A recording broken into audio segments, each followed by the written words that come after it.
In this review we take a visit to the mining sector. The machine is the Liebherr PR776 crawler tractor, and there's a nice photo of it on the box. This model first appeared around 2015, and this model is a limited edition which the box says is in the livery of Liebherr LPS. In fact, the model is in the colours of the Russian flag, so maybe this model is to commemorate the sale of 100 of these machines, with Russia being the biggest market for them. Inside the box, when we can get it out, is the usual pair of expanded polystyrene trays. Helpfully we can see which tray is top, and as the trays have been factory sealed all round, it's time for some knife work to cut the tape. And when we lift the lid we can see the model inside, and it's got some protective film around it. Now this is one of those models that has no assembly required, because it's complete out of the box.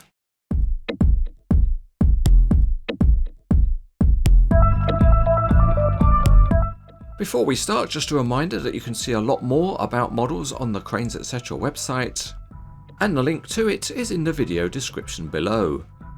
Also, if you want to know where you can buy scale models, then you can click on links on the website, including those in the shopping mall.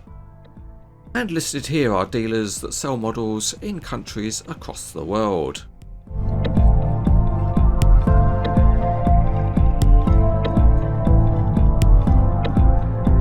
Starting underneath we can see there's some branding embossed within the casting, and a usable towing hitch has been modelled. There's some other panel detailing within the underside of the casting. The transverse beam connecting the track frames is there, and the metal track pads are very nicely detailed. With this view we can also see there's detailing on the underside of the blade. Looking at the track frame you can see the articulated rollers along the bottom, and there's casting detail within the frame that supports the blade. The colour match of all the parts is very good, and there's a well detailed high drive sprocket. It's also good to see lifting eyes or connection points with properly formed holes. Towards the front of the frame there's a metal grab rail, and things like the connection rivets have all been painted, so the overall look is very pleasing. At the back the massive ripper assembly is modelled in metal, and it includes the opening present on the real machine and also some nice chevron graphics. Again the rivets are painted to match the colour, and the big ripper tooth is a nicely modelled part, and it all looks suitably destructive. Flexible hydraulic hoses add to the realistic look. There's more high detail behind the cab with these finely etched grills, and you can see the red, blue and white colour scheme of the Russian flag. A pleasing touch on the model are the tiny graphics and also the very nicely etched walkways. The handrails are also modelled in thin metal. Detailing inside the cab is very good, and it includes Liebherr on the seat back. Behind the cab it looks like there's a grille from an air conditioning unit, and there's also a rear wiper. There are metal grab rails, and the mirror assembly is plastic, which at least makes it resistant to snapping off. There's a different texture at the front of the walkway, and a high point of the model is the detailing of the engine enclosure. That includes realistic looking grills and also tiny graphics. And the overall effect is very pleasing in this colour scheme. There are two large plastic exhaust pipes, and hydraulic hoses run to the blade cylinders. There's another fine etched grille on top of the engine cover. The ends of the exhaust pipes are painted black to represent holes, and at the front the radiator grille is a good looking part with the Liebherr name above it. Another high point of the detailing is the semi-U blade. It has wear plate and joint detailing, and there are see-through perforations at the corners.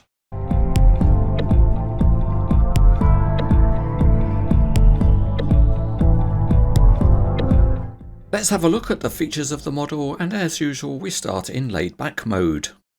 The crawler tracks can be rolled well enough by hand, although they are on the stiff side.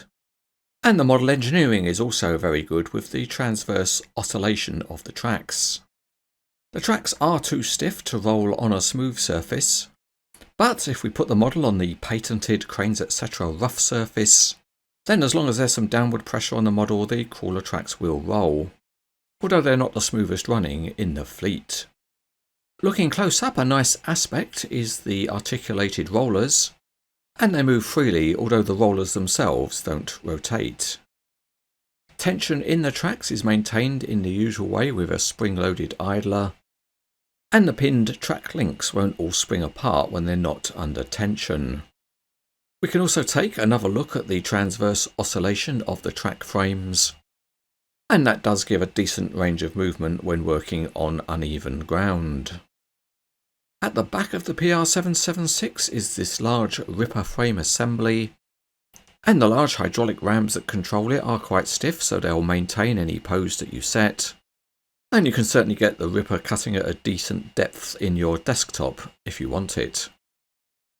The parking position is also really good, with the ripper going up quite high. Further adjustment is possible in terms of the ripper depth, and that's possible because it can move up and down within notched positions within the holder. Moving to the front, we can take a look at that big blade, and the forward and tilt motion is very good. Again, the rams are quite stiff, but they will hold any pose. The main blade rams control the up and down movement, and the range of movement is very good, although these rams are even stiffer. You can achieve a good cutting depth, and it's also possible to get some sideways tilt.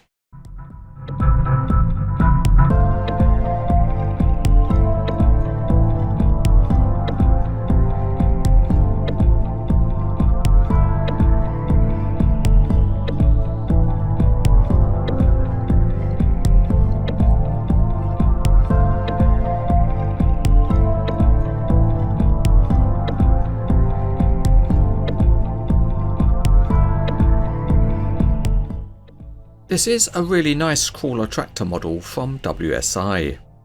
It's an unusual limited edition which looks really nice in the colours of the Russian flag, and it has a particularly high level of detailing. The model functionality also impresses, and overall this model is excellent.